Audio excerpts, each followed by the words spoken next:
Hello everyone, आज जो हम करने जा रहे हैं वो है हमारे पास टू मेन इनइक्वालिटीज़। एक है कोची श्वार्ट्ज इनइक्वालिटी और एक है ट्रायंगल इनइक्वालिटी। एक है कोची श्वार्ट्ज इनइक्वालिटी और एक है ट्रायंगल इनइक्वालिटी।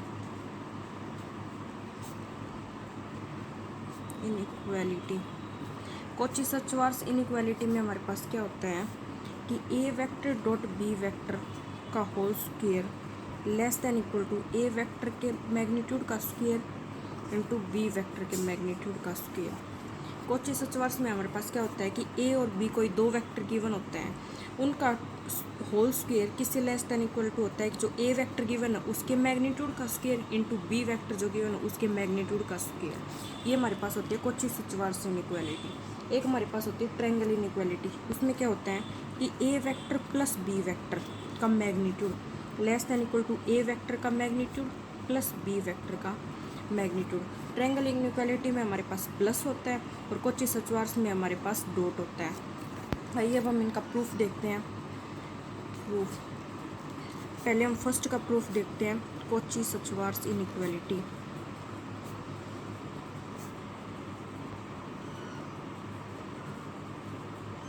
सबसे पहले हमारे पास जो गिवन है हम उसी को उठा लेते हैं। हमारे पास लेफ्ट हैंड साइड में क्या गिवन है कि A vector dot B vector. तो सबसे पहले हम देख लेते हैं कि A vector dot B vector हमारे पास क्या होता है, ए वेक्टर का मैग्नीट्यूड इनटू बी वेक्टर का मैग्नीट्यूड कोस ऑफ थीटा।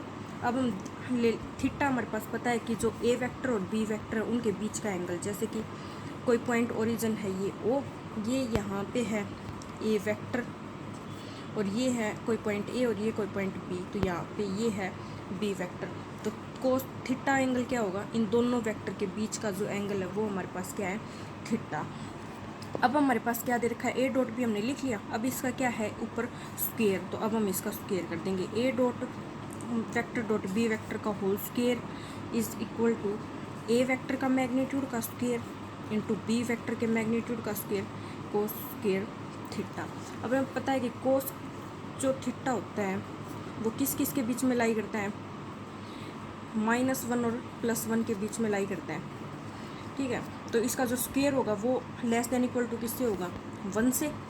तो इसको हम लिख सकते हैं कि A vector dot B vector का whole square less than equal to A vector का मैग्नीट्यूड का स्क्वायर इनटू बी वेक्टर के मैग्नीट्यूड का स्क्वायर। क्योंकि कोस स्क्वायर थीटा है ये लेस देन इक्वल टू पे खुलेगा, क्योंकि इसकी वैल्यू हमेशा या तो 1 होगी या लेस देन होगी। तो अगर 1 हुई तो इक्वल टू का साइन यूज हो जाएगा, अगर लेस देन हुई तो ये लेस देन का। यही हमारे पास क्या है, कोची श्वार्ट्ज इनइक्वालिटी। ये था फ्रेंड्स इसका प्रूफ। अब हम देखते हैं triangle inequality. Triangle inequality, triangle inequality में क्या है फ्रेंड्स कि इस तरह से कोई ट्रायंगल होगी, ये हमने मान लिया कि हमारे पास ये कोई ए बी सी कोई ट्रायंगल है। ये जो वेक्टर हमने मान लिया कि ए वेक्टर, ये कोई वेक्टर है वो बी वेक्टर है। तो ये जो ए सी साइड क्या होगी, ए वेक्टर प्लस बी वेक्टर। तो इस ट्रायंगल इनइक्वालिटी में क्या बता रखा है कि A vector plus B vector का मैग्नीट्यूड होगा वो लेस देन होगा किससे, इस ए वेक्टर के मैग्नीट्यूड से और प्लस इस बी वेक्टर के मैग्नीट्यूड से। अब हम इसका प्रूफ देखते हैं। सबसे हमें क्या प्रूफ करना है कि A vector plus B vector का magnitude less than equal to A vector का मैग्नीट्यूड प्लस बी वेक्टर का मैग्नीट्यूड। सबसे पहले हम देख लेते हैं कि A vector plus B vector के मैग्नीट्यूड का स्क्वायर क्या होगा। आइए देखते हैं कि A vector plus B vector के मैग्नीट्यूड का स्क्वायर हम कैसे खोलेंगे। इसको हम लिख सकते हैं A vector plus B vector dot product किसके साथ, A vector plus B vector लिख सकते हैं हम। जैसे हमारे पास होता है कि एक्स होता है और इनटू एक एक्स, तो हम इसको एक्स स्क्वायर लिख सकते हैं। तो इसी तरह इसको हमने ये लिख दिया। अब इसकी डॉट प्रोडक्ट करेंगे कि इसकी इसके साथ भी और इसके साथ भी, फिर इस बी वेक्टर की इसके साथ भी और इसके साथ भी। तो ये हमारे पास क्या हो गया, A vector dot A vector इसकी इसके साथ प्लस इसकी इसके साथ A vector dot B vector plus B vector dot A vector plus B vector dot B vector. तो ए डॉट ए को हम लिख सकते हैं ए वेक्टर के मैग्नीट्यूड का स्क्वायर, इस बी डॉट बी को लिख सकते हैं प्लस बी वेक्टर के मैग्नीट्यूड का स्क्वायर। अब हमें पता है कि जो डॉट प्रोडक्ट होता है वो क्या होता है, कम्यूटेटिव होता है। कम्यूटेटिव का क्या मतलब है कि A vector dot B vector किसके बराबर होगा, B vector dot A vector के। ये हमें पता है कि कम्यूटेटिव होता है, तो इससे हम लिख सकते हैं ये कि 2a vector dot B vector, A dot B vector plus B dot A, ये दोनों इक्वल हैं तो 1 और 1 2 हो गया। इसको हम इतना लिख सकते हैं। अब देखिए कि ए वेक्टर का मैग्नीट्यूड का स्क्वायर प्लस बी वेक्टर के मैग्नीट्यूड का स्क्वायर प्लस 2। अब हम A vector dot B vector को किस तरह खोल सकते हैं कि ए वेक्टर का मैग्नीट्यूड का स्क्वायर मैग्नीट्यूड बी वेक्टर का मैग्नीट्यूड कोस ऑफ थीटा। अब हमें पता है कि थीटा किस किस के बीच में लाई करता है, -1 और 1 के बीच में लाई करता है।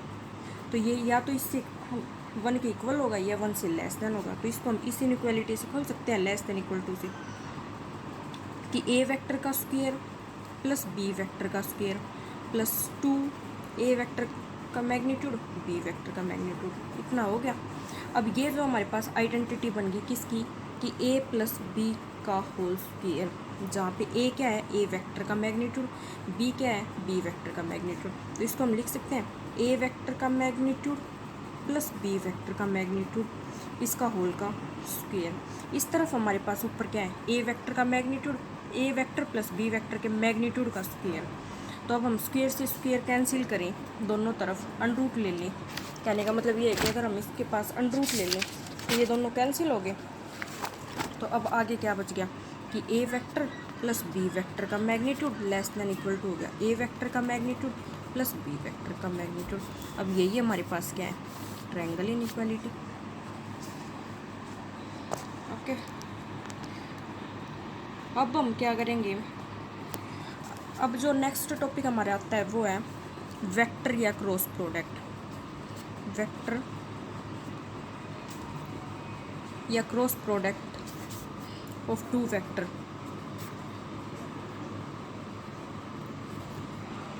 अब वेक्टर या क्रॉस प्रोडक्ट को हम कैसे डिफाइन करेंगे, जैसे हमारे पास कोई भी दो वेक्टर हैं, ए वेक्टर और एक बी वेक्टर, तो दो क्रॉस प्रोडक्ट को हम कैसे लिखेंगे, A vector cross B vector. और इसको डिफाइन कैसे करेंगे कि A vector cross B vector किसके बराबर होगा, ए वेक्टर का मैग्नीट्यूड इंटू बी वेक्टर का magnitude into sine theta dot N cap. जब हम ए डॉट बी लिखते हैं तो उसमें कोस थीटा आता है, क्रॉस लिखेंगे तो उसमें साइन थीटा आता है, और उसके साथ एक एन कैप आती है। एन कैप किसको शो करती है कि यूनिट वेक्टर की डायरेक्शन को शो करती है, जैसे कि N cap is a unit vector perpendicular to both A vector and B vector. कि एन कैप जो है वो किसको डिफाइन करती है, किसको शो करती है, वो हमारे पास डायरेक्शन को शो करती है। तो अगर हम प्रॉपर इसके वेक्टर प्रोडक्ट की डेफिनेशन लिखें तो वो क्या होगी, the vector product of two vectors, A vector and B vector is written as A vector cross B vector. इसको हम इस तरह से लिखेंगे एंड डिफाइंड एज द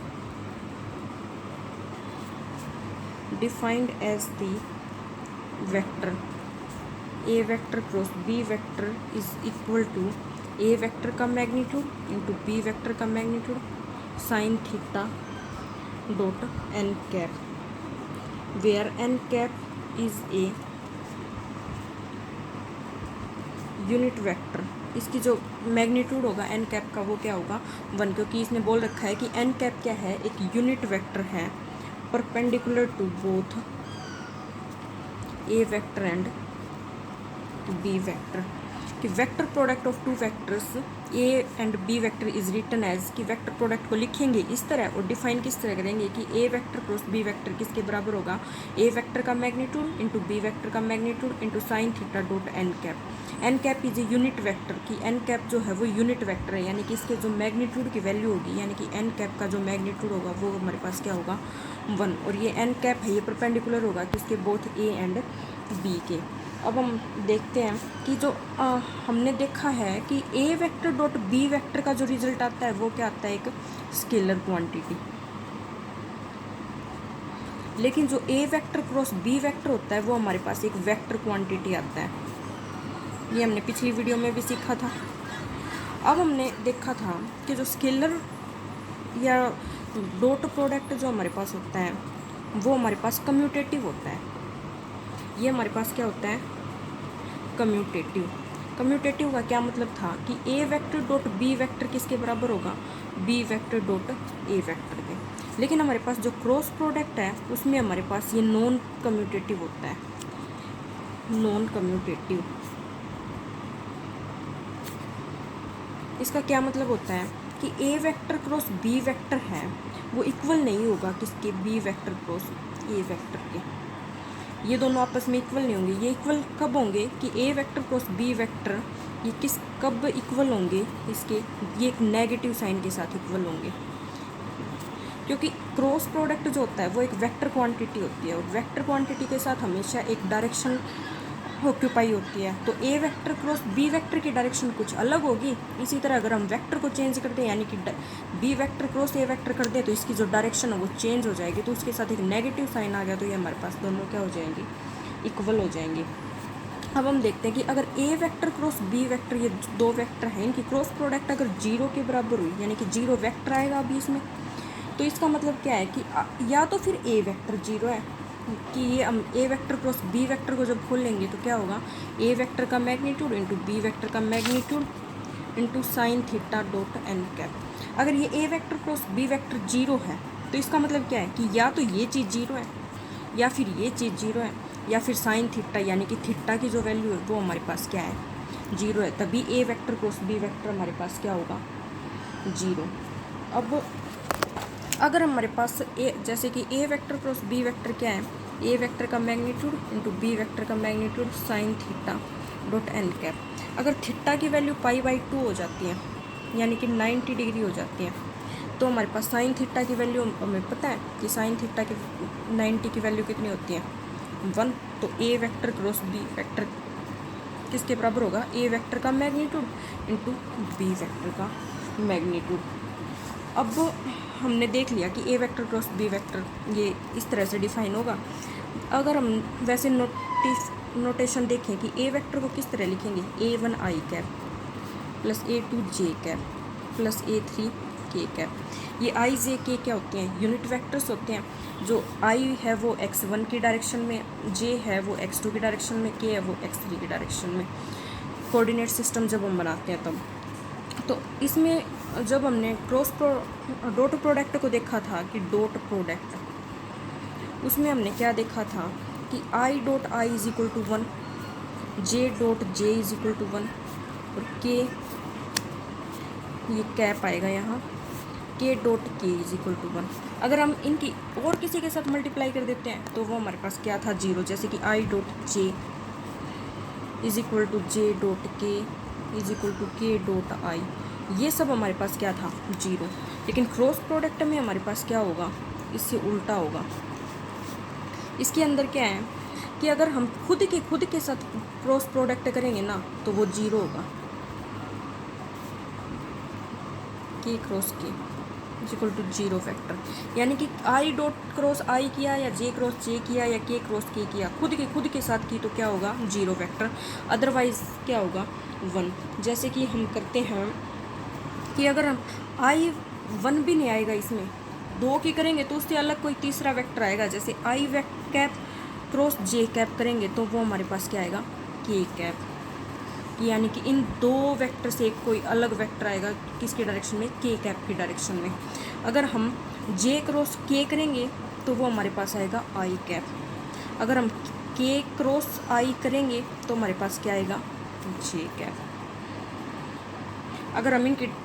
अगर हम जे क्रॉस आई करेंगे तो इसकी डायरेक्शन क्या हो जाएगी, ये ऐसे चेंज हो जाएगी क्योंकि ये एक वेक्टर क्वांटिटी है, के कैप क्रॉस जे कैप। ये होगा माइनस जे कैप क्रॉस के कैप, ठीक है। और ये हो जाएगा आई कैप क्रॉस के कैप। ये इनसे अपोजिट हो जाएंगे। जैसे कि हम एक बार फिर से लिखें, इसके डायरेक्शन चेंज करेंगे तो ये माइनस और जे वेक्टर जे कैप क्रॉस आई कैप। इसके लिखेंगे तो माइनस के कैप क्रॉस जे कैप। इसके लिखेंगे तो माइनस आई कैप क्रॉस के कैप। ये हमारे पास क्या है, क्रॉस प्रोडक्ट में रूल है।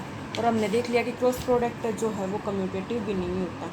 अब एक और चीज़ है कि ए वेक्टर ले लिया हमने कोई A1 I cap plus A2 J cap plus A3 K cap, एक बी वेक्टर ले लिया B1 I cap plus B2 J cap plus B3 K cap. तो अब ए वेक्टर क्रॉस बी वेक्टर को जब हम सोल्व करेंगे तो वो हमारे पास क्या होगा, इसको हम इस डिटर्मिनेंट फॉर्म में सोल्व करेंगे, जैसे कि आई कैप लिख लिया, जे कैप और के कैप, इस तरह से हमने लिख लिया। फिर पहले हमारे पास क्या है, ए वेक्टर, तो इसके कंपोनेंट कि A1 A2 A3, फिर बी वेक्टर तो इसके कंपोनेंट B1 B2 B3, इस तरह इसको मैग्नीट्यूड फॉर्म में लिख दिया और इसका मैग्नीट्यूड सोल्व कर दिया। तो क्या आएगा, I cap cross A2 into B3 minus A3 B2, इसकी इसके साथ, इसकी इसके साथ, फिर माइनस जे कैप, इसको और इसको छोड़ दिया, ये हो गया A1 B3 minus B1 A3, फिर प्लस के कैप, ये हो गया A1 B2 minus B1 A2, ये इसकी क्या खुलेगी, क्रॉस प्रोडक्ट। ओके फ्रेंड्स, आगे का जो लेक्चर है वो हम नेक्स्ट वीडियो में प्रोसीड करेंगे। Okay, thank you.